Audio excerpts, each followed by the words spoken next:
Et dans notre rendez-vous, l'air du temps, on va revenir sur le Conseil constitutionnel qui a censuré l'interdiction des réseaux sociaux aux moins de 15 ans. On a le plaisir de pouvoir accueillir Fabrice Epelboin. Bonjour Fabrice. Bonjour. Vous êtes enseignant, entrepreneur, spécialiste des réseaux sociaux et il y a eu un gros coup de tonnerre, on en parle beaucoup depuis hier. Le Conseil constitutionnel a censuré l'interdiction des réseaux sociaux aux moins de 15 ans, une des mesures phares de la fin du mandat d'Emmanuel Macron qui était votée en juillet à une large majorité. J'aimerais savoir, parce que ce texte devait entrer en vigueur dans 2 semaines, il est donc mort hier, en une phrase, qu'est-ce que le Conseil constitutionnel lui reproche ?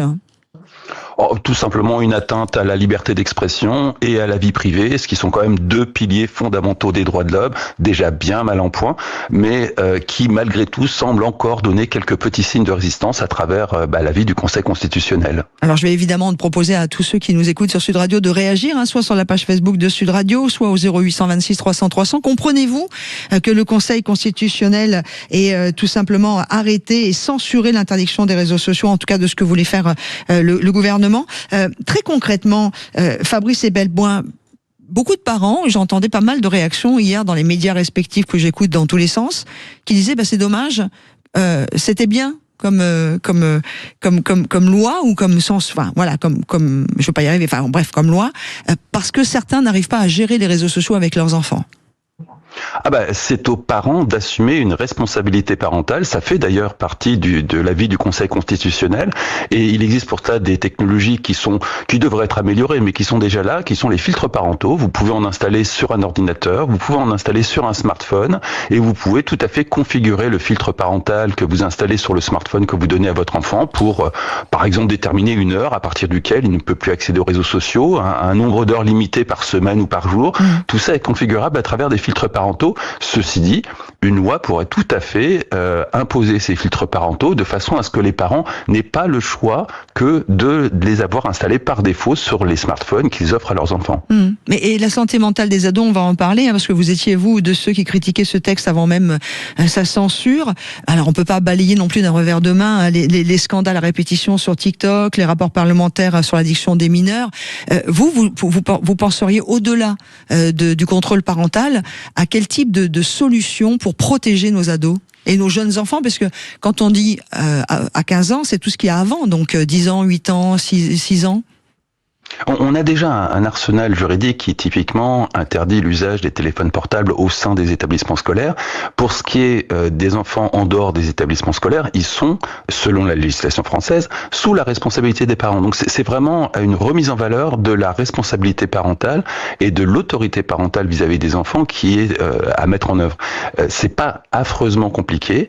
Il est absolument possible. Il y a déjà eu des propositions de loi allant dans ce sens, dont l'une d'entre elles, je suis l'auteur, qui consiste à imposer aux fabricants de mettre par défaut des filtres parentaux extrêmement restrictifs, qui pourraient évidemment pour les adultes être levés, mais qui par défaut seraient très restrictifs sur les ordinateurs et les smartphones confiés aux enfants.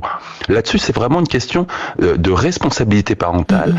L'État n'a pas nécessairement besoin de se substituer aux parents pour tout et n'importe quoi. Et vous citez d'ailleurs souvent l'exemple australien qui a tenté l'interdiction stricte aux moins de 16 ans.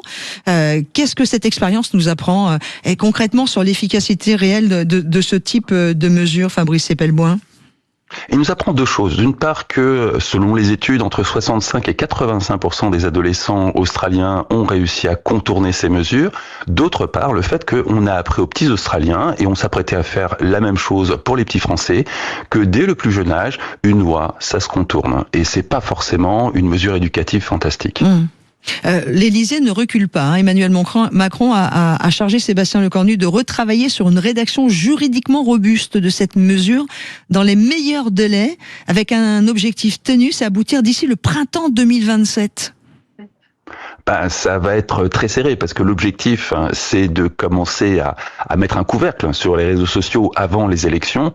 2027, les élections auront lieu en mai 2027, c'est un peu court. On va voir ce qui se passe. Là, on est vraiment sur des mesures absolument désespérées de la part de l'exécutif pour mettre en place un verrou. Ça me paraît compliqué avec un timing très serré. On a eu la haute commissaire à l'enfance, Sarah El Haïry, qui a annoncé la reprise immédiate du travail. Qu'est-ce qui pourrait tenir, selon vous, juridiquement la prochaine fois ? Alors, il se trouve que j'ai rédigé une proposition de loi, qu'on y travaille avec le Parti Pirate, qui a l'avantage, si ce n'est d'avoir une représentation parlementaire, du moins d'avoir une vraie compréhension des enjeux technologiques.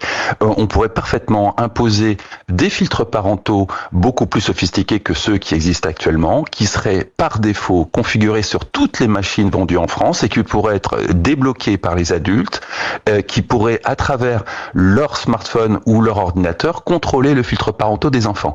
À partir de là, si vous avez des parents totalement laxistes, qui considèrent que utiliser TikTok ou Instagram 15 heures par jour pour leurs enfants, ça leur va très bien et que leurs enfants peuvent parfaitement accéder au porno, je crois pas que l'État puisse se substituer à un tel niveau de laxisme. Il n'y a pas grand-chose à faire. Les Australiens nous ont montré que de toute façon, les enfants contournaient les choses.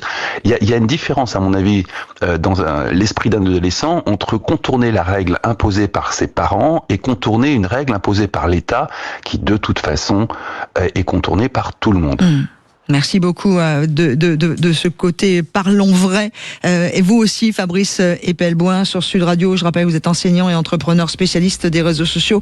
Merci d'avoir expliqué concrètement ce que vous pensiez suite à cette censure du Conseil constitutionnel pour l'interdiction des réseaux sociaux au moins de 15